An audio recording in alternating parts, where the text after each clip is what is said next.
Хәерле иртә, Татарстан дәүләт телевидениесе татар телендәге тапшыруларын башлап җибәрә. Туры эфирда яңалыклар чыгарылышы студиядә Идел Кыямов безнең бүгенге чыгарылышта. Тарихи хәтерне барлау, каләм осталарын бүләкләү тантанасыннан репортаж. Татар җырының киләчәге нинди булыр? 2 еллык фестиваль йомгаклары.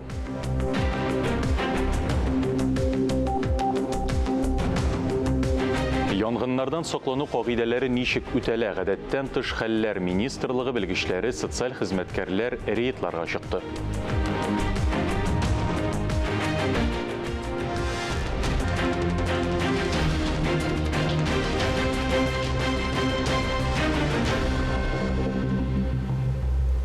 Татмедиа Республика агентлыгында Казан утлары редакциясе оештырган «Ах, туган кавем газиз» дип аталган бәйгенең бүләкләү тантанасы узды. Тулырак мәгълүмат хәбәрчебез язмасында.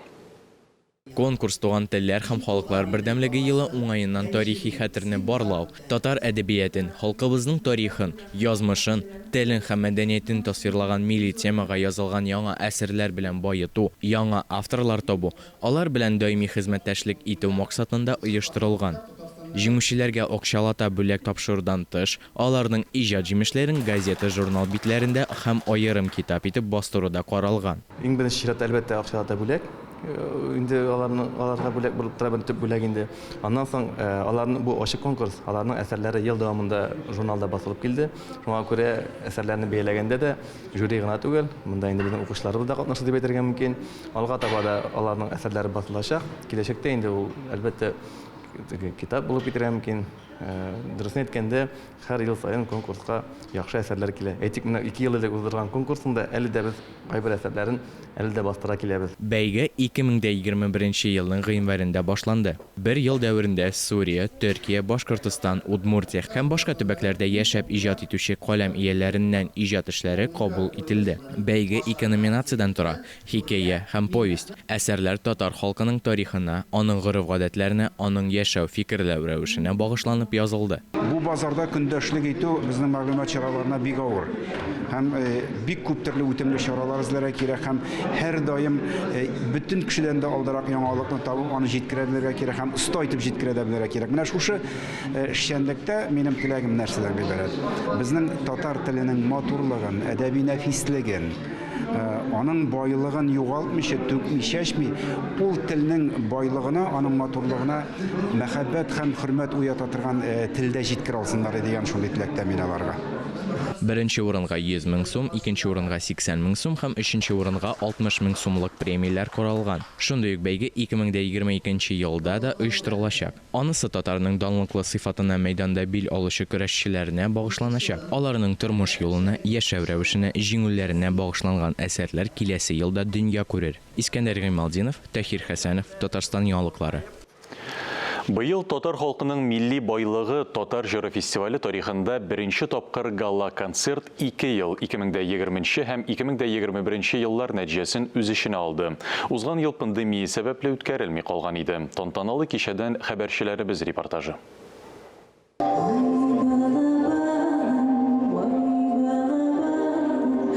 Быел фестивальдә Татарстан Республикасы президенты Рөстәм Миңнеханов үзе катнашты. 2000 елдан башлап татар җыры фестивале тамашачы яраткан, сайлаган җырчыларны барлап, еллык музыкаль нәтиҗәләр ясый килә. Ул вакытта әле яшь музыкаль проект Татарстан Республикасының беренче президенты Минтимер Шәймиев ярдәме белән яхшы старт алып, 2003 елда халык ара статусына ия була. Бу фестивальнең үзендә тулаем татар шоу-бизнесын үстерүдә дә яңа этап булып тора. 22 ел хәзер инде бик билгеле булган, халыкара булган фестивалебез бүген шушы залда үтә. Шуңа күрә сезгә бөтенебез исеменнән исәнлек саулык телибез, фестивалебез матур үтсен, барыгызга сәламләргә рөхсәт итегез. Татар эстрадасына күп кенә җырлар иҗат итүче, композитор, драматург, алай гына да түгел, беренче татар җыры гала-концертының сценарий авторы Зөлфәт Хаким фестивальгә карата үзенең җылы мөнәсәбәтен җиткерде. Татар җыры дигән төшенчә минем өчен зур әһәмияткә ия, ничектер кадерле. Әлбәттә мин төрле җырлар, материаллар күзәткәндә мин тәнкыйть күзлегеннән дә карыйм. Менә Камил әфәнде белән бу турыда сөйләшәбез. 22 ел белән татар җыры белән бик якты хатирәләрем бәйле, бик күңелле вакыйгалар искә төшә. Беренче елларны анык фестиваль эшендә кайнаган авторны кыйммәтле бүләк белән сөендерделәр. Барс Медиа компаниялар төркеменең директорлар советы рәисе Камил Гараев Зөлфәт Хакимның 700-гә якын афоризмнар тупланган җыентыгын авторның үзенә бүләк итте. Китапның бастырылуы композиторга әлеге мизгелгә кадәр сер булып торган. Беренче сигнал.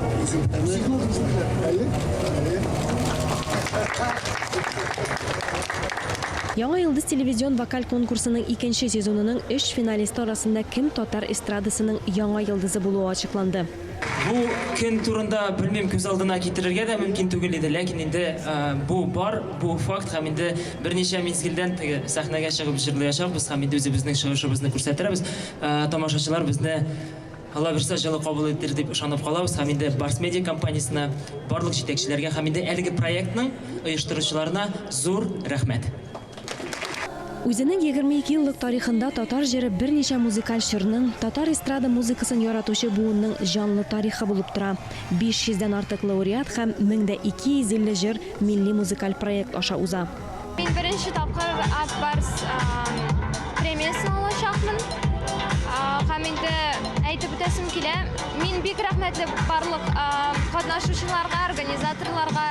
Һәрбер артист өчен зур шатлыклы мән. Һәм инде тагын да рәхмәт барлык тыңлаучыларга. Рәхмәт.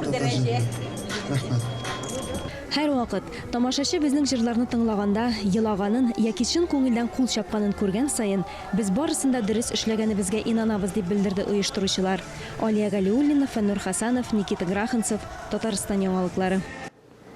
Казанда Татарстанда волонтерлар хәрәкәтенең быелгы нәтиҗәләренә йомгак ясадылар. Елның иң яхшы волонтерларын бүләкләү тантанасы Акбарс Арена стадионында узды. Быел республикадан һәм якын тирә төбәкләрдән 3500-дән артык волонтер 35 мөһим чарада катнашкан. Җиңүчеләрне берничә номинациядә билгеләделәр. Шулай ук 55 яшьтән өлкәнрәкләр арасыннан да зур инициатива күрсәтүчеләр ачыкланды. Казан янында яшәүче әби ятим калган 2 оныгын приюттан ала алмый. Игезәкләрнең әти-әниләренең фаҗигале төстә гомерләре өзелгән. Хәзер бер туганнар балалар йортында калырга мөмкин. Опека органнары аларны әбиләренә бирмиләр, чөнки ул иске вагонда яши. Яшәү шартлары канәгатьләндерми. За один день все перечеркнули, всю семью нашу. Чарасыз калган әби кайчандыр күп кеше яшәгән йортка хәзер ялгызы гына килә. Янгында улы, аның хатынының гомерләре өзелгән. Ә игезәк оныклары приютта яши. Аларны балалар йортына алырга мөмкиннәр. Гөлсинә Калантаевага участоктагы йортны төзеп бетерергә кирәк. Бу аны ятим калган игезәк оныклары белән аерылышудан коткарырга мөмкин. Опека органнары малайларны әбиләренә бирми, чөнки ул иске вагонда яши. 6 кешелек гаилә кечкенә вагонда яшәгән. Бер почмакта сабыйларның йокы урыны. Әтиләре 2 катлы караватны үзе ясаган булган. Ул шулай ук бөтен гаилә өчен 2 катлы торак төзи башлаган. Тик фаҗига булгач, хыяллары челпәрәмә килгән. Төзелеш эшләрен ахырына җиткереп, оныкларын әбиләренә кайтарырга волонтерлар алынган. Этот проект, он, наверное, самый и морально тяжелый. Бу безнең иң катлаулы проектларның берсе. Мораль яктан да, чөнки кешеләрнең гомерләре өзелгән, балалар да ялгыз калган, өйдә төзелеп бетмәгән. Төзелеш чыннан да зур, шуңа күрә эшче куллар, төзелеш материаллары, матди ярдәм кирәк. Параллель рәвештә волонтерлар опекунлык мәсьәләләре белән дә шөгыльләнә. Мы решим вопрос с жильем для бабушки. Әлегә әби опекунлыкны рәсмиләштерсен өчен фатир мәсьәләсен вакытлыча хәл итәрбез дип өметләнәм. Шулай булса, Гөлсинә Калантаева яңа елны оныклары белән каршыларга мөмкин. Әби тараф булмаган кешеләр дә ярдәм итсә, яңа тормышны гаилә төзелеп беткән йортта дәвам итә ала. Алия Галиуллина, Вадим Струминский, Айрат Каюмов, Татарстан яңалыклары.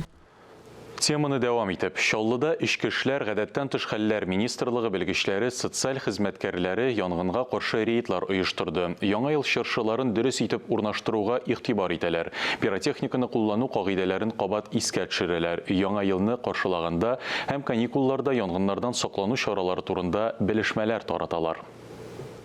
Пиротехника салюты күптән инде яңа елны күркәм итеп каршылау символына әйләнде. Декабрьдә Чаллыда пиротехника сату кибетләрендә жанлылык, сатучылар кагыйдәләрен аңлатырга, сертификатларны күрсәтергә тиеш. Ограничения есть по возрасту, от 16 лет продаем пиротехнические изделия. Пиротехника кулланганда куркынычсызлык кагыйдәләренә игътибар итү мөһим. Сертификатларда барысы да ачык итеп язылган. Половина коробку ее закопаем в снегу плотно, чтобы она держалась хорошо, чтобы ветер ее не качала. Пиротехника тартмасын кар эченә куярга кирәк. Җил буранда ул нык беркетелгән булырга тиеш. Пиротехниканы балконда, машинада, гаражда тотарга ярамый. Бу урыннарда саклау янгын чыгу куркынычын арттыра. Шулай ук балалардан да ерак яшерергә киңәш итәбез. Янгын куркынычсызлык кагыйдәләре турында Гадәттән тыш хәлләр министрлыгы белгечләре дә искәртә. Яңа елны каршылау һәм каникул көннәрендә алар махсус янгынга каршы режим чараларында катнаша. Кагыйдәләрнең үтәлешен контрольдә тоталар. Будут также проводиться рейды по выявлениям. Шулай ук тиешле булмаган урыннарда пиротехника әйберләрен куллану, сату очраклары буенча рейдлар үткәрелә. Административ йогынты чаралары буенча сөйләшүләр оештырыла. Чаллыда пиротехниканы бары тик эш урында гына куллану рөхсәт ителә. Булар Җиңү паркы, Раскольников урамындагы шәһәр пляжы һәм ГЭС бистәсендәге строитель стадионы янында. Әлеге урыннар махсус янгын сөндерү чаралары белән җиһазландырылган. Фарис Фәхәмәтов, Татарстан яңалыклары, Чаллы шәһәре. Татарстанда узган ел белән чагыштырганда янгыннар саны 4%-ка арткан. Янгыннарда 164 кешенең гомере өзелгән. Көч структуралары вәкилләре тагын бер кат куркынычсызлык чаралары турында искә төшерәләр. Бу бигрәк тә яңа ел алды бәйрәмнәрендә пиротехниканы күп кулланган вакытка мөһим. Белгечләр шулай ук төрле пиротехниканы махсус кибетләрдән генә сатып алырга киңәш итә. Сертификатлары, куллану күрсәтмәләре булырга тиеш. Республикада 700, Казанда 4 урында пиротехниканы кулланырга рөхсәт ителә. 20 декабрьдән янгынга каршы махсус режим кертелә. Ял көннәрендә коткаручылар тәүлек буе кизү тора. Яңалыклар чыгарылышын дәвам итәбез, ә хәзер алдагы минутларда булачак темалар турында кыскача. Китап укучыларга яңа мөмкинлекләр. Матбугат йортында әдәби клуб рестораны ачылды. Татар матбугаты ниләр сөйли, безнең даими сәхифә.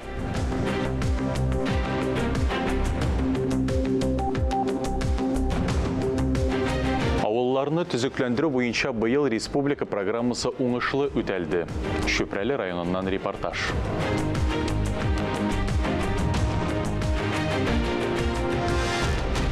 Яңалыклар чыгарылышын дәвам итәбез. Матбугат йорты бинасындагы Ныгай кунакханә комплексында Китап Клаб әдәби рестораны ачылды. Мондый форматтагы ресторан Казанда моңа кадәр юк иде әле. Ачылу тантанасында безнең хәбәрчебез Искәндәр Гыймалдинов булды.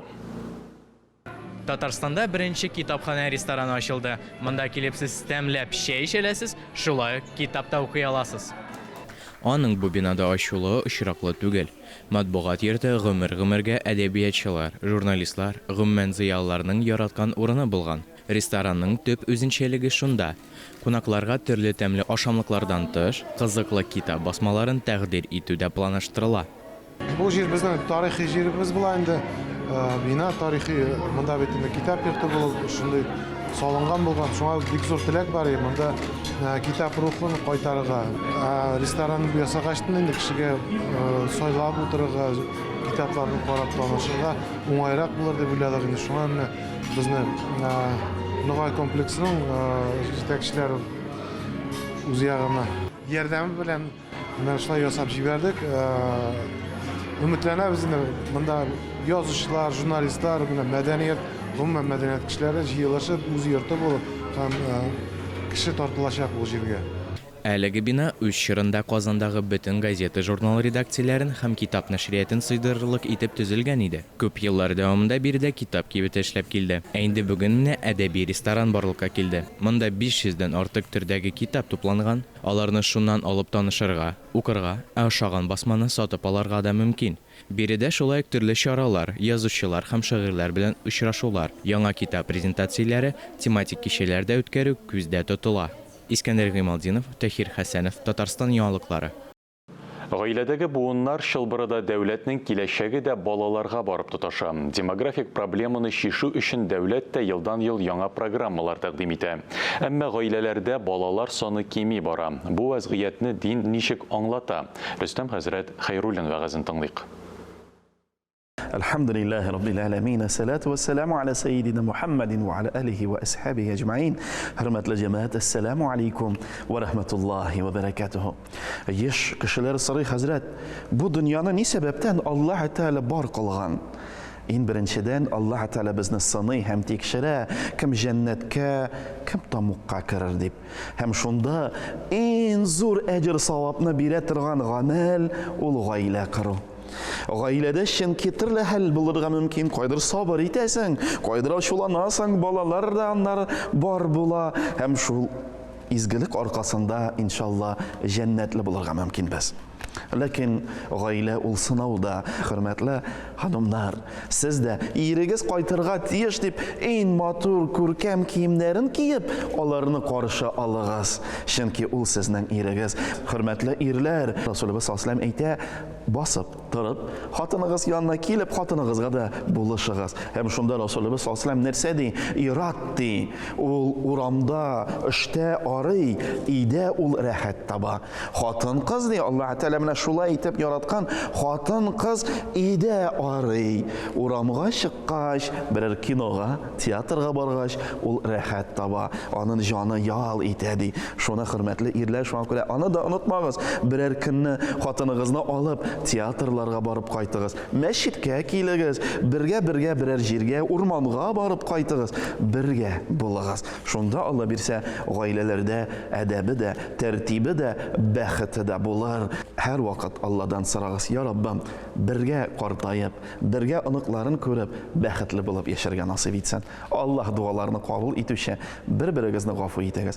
Һәм хөрмәтле ирләр, тагын бер сүзем бар. Аллаһ Тәгалә Хава анабызны, Адәм алейһиссалам хатынны кабыргадан яраткан.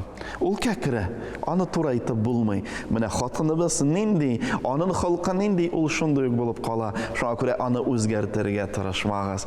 Анарга ярдәмчән булыгыз. Хәзер гадәттәгечә республика матбугатына күзәтү ясап алырбыз. Сүзне журналист Миңназим Сәфәровка бирәм. Хайырлы көн, мөхтәрәм телевизор караучылар. Татар матбугаты нәрсәләр турында яза? Әйдәгез бергәләп шул сорауга җавап эзләп карыйк. Барып чыкканбыз икән, Татарстан президенты каршындагы куркынычсызлык советында зур борчылу тудырган проблема завод-фабрикаларга, предприятиеләргә эшче куллар җитмәү турында ишеткәч, әнә шулай диясе килә. Ватан Татарстан газетасы бу уңайдан әлеге совет утырышыннан язма бастырган. Мәгълүм спектакльдәге бибинең үзләре җүнләп аңлата белмиләр дә, аннары мине ачуланалар сүзләре искә төшә бу уңайдан. Чынында, әле кайчан гына гөрләп эшләгән предприятиеләрдән ашыга хезмәткәрләрне кыскарткан иделәр. Кая барырга белмәгән бер дигән эшче куллар я базарга әйбер сатырга чыкты, я барысына да кул селтәп сала башлады. Билгеле инде, андыйларның балалары әти-әниләрнең хатасын кабатламас өчен барысын да эшләде. Хәзер әнә шул предприятиеләргә эшче куллар җәлеп итү өчен фатирлар бирергә, ресурс үзәкләрен тәртипкә китерергә һәм күрше төбәкләрдән, башка илләрдән гастробайтерларны, эшче кулларын дигән сүз активрак җәлеп итәргә кирәк дигән тәкъдимнәр яңгыраган. Каладагы предприятиеләрдә генә түгел, авыл җирендәге мәдәният өлкәсендә эшләүчеләр дә картайышып бетеп бара икән. Монысы турында Татарстан Дәүләт Советының мәдәният, фән һәм милли мәсьәләләр комитетында бик җитди итеп сөйләшкәннәр.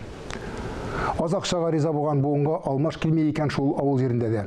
Шул ватан Татарстан газетасы бу уңайдан авыллар да, завклублар да картая дигән язма бастырган. Киләсе ел нинди булыр? Адәм баласы һәр вакыт алдан ниләр көткән беләсе килеп яши. Үзенең чынга ашкан фаразлары белән танылган каләмиясе Рәшит Фатхрахмановның «Караңгылык таң алдыннан кичәгә» дигән язмасы да укучыларга кызыксыну яткандыр дип уйларга кирәк. Ахыры хәерле булсын.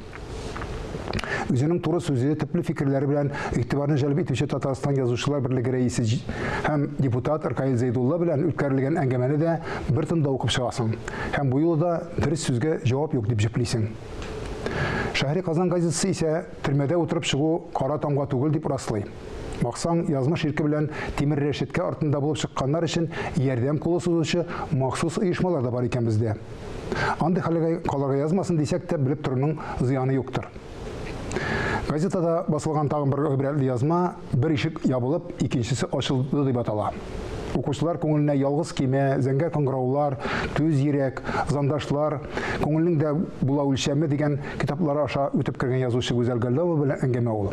Әдәбият сөючеләр өчен генә түгел, һәр кайсыбызга да гыйбрәтләр алырлык, сокланырлык язмыш турында әлеге язма. Кыска гына гомеребезнең һәр көненә сөенеп, шөкер итеп яшәргә язсайбыз дигән теләктә бүгенгә сезнең белән саубуллашам. Исәнлектә күрешик. Иске Шөпрәле авылы елдан-ел төзекләнә, матурая. Яңа ел адыннан биредә дуслык дип аталган ял паркы ачылды. Бу торак һәм шәһәр илкүләм һәм уңайлы шәһәр мөхитен формалаштыру федераль проектлары нәтиҗәсендә мөмкин булды. Иске Шөпрәледә яшәүчеләргә тагын нинди яңа ел сюрпризлары әзерләгәннәр? Булар хакында Фәнис Мөхәммәтов репортажында. Ёлочка, гори! Ура! Яңа ел чыршысының беренче гирляндалары балалар өчен генә көтеп алынган вакыйга түгел. Паркны яңартуда авылда яшәүчеләр үзләре дә катнашты. Паркның нинди булачагы турында тәкъдимнәрен җиткерделәр. Аллага шөкер, матур ызбалар барлыкка килде. Матур строениялар районыбызда көңел шатлана. Границага йөрергә түгел, граница үзебездә заграничный шәһәрләр. Үзебезнең районыбыз шәһәргә әйләнеп бара. Бик матур районыбыз, күңел шатлана. Инде әкияттәге шикелле Будочный поселогында шундый матур парк булыр дип кемдә уйламаган. Һәр көнне үзгәреш. Төзүчеләр эшкә җәен керешкәннәр. Беренче чиратта парк мөхитен саклап калу, анда уңайлы шартлар тудыру, территорияне функциональ тулыландыру бурычы торды. Хәзер биредә баскетбол, волейбол, мини-футбол өчен спорт мәйданчыклары, урам тренажерлары зонасы бар. Проектны тормышка ашыру барышында җәяүләр юлларын төзекләндерүгә дә аерым игътибар ителгән. Много детских площадок и беседки и сцен. Әлеге тантана белән яңа ел чыршылары ачылуга старт бирелде. Район үзәгендә генә түгел, берничә ел инде район җирлекләре иң яхшы яңа ел бизәлеше буенча республика конкурсында да җиңеп килә. Кече Шынны авылында да чыршы бизиләр, быздан әкият геройларын ясыйлар. Иске Шөпрәледә кар кызы моңарчы күрелмәгән тамашага әзерләнә. В течение года вот эта проделанная работа, то есть и парки новые, и Безнең районда ел дәвамында күп эшләнде. Парклар яңартылды, мәктәпләр, клублар ремонтланды. Барысы да республика программалары ярдәмендә гамәлгә ашырылды. Авылларны үстерүдәге булышлыгы өчен республика президенты Рөстәм Миңнехановка рәхмәтебез зур. Узып баручы елда уңайлы шәһәр мөхитен формалаштыру, төбәк һәм торак һәм шәһәр мөхите илкүләм проектлары буенча Татарстанда 57 парк, сквер яңартылды. Моңа миллиард сумнан артык акча атылган. Шөпрәле районында 3 парк төзекләндерелгән. Фәнис Мөхәммәтов, Дмитрий Евторов, Владимир Юрков, Татарстан яңалыклары, Шөпрәле районы. Әлеге сәгатькә шундый яңалыклар иде, берничә минуттан эфирыбызны хәерле көн Татарстан тапшыру дәвам итә. Без яңалыклар иҗат төркеме сезнең белән бүгенгә саубуллашабыз. Ковид вирусына каршы прививка ясатуны кичектермәгез. Үзегезне һәм якыннарыгызны саклагыз. Сау сәламәт булыгыз.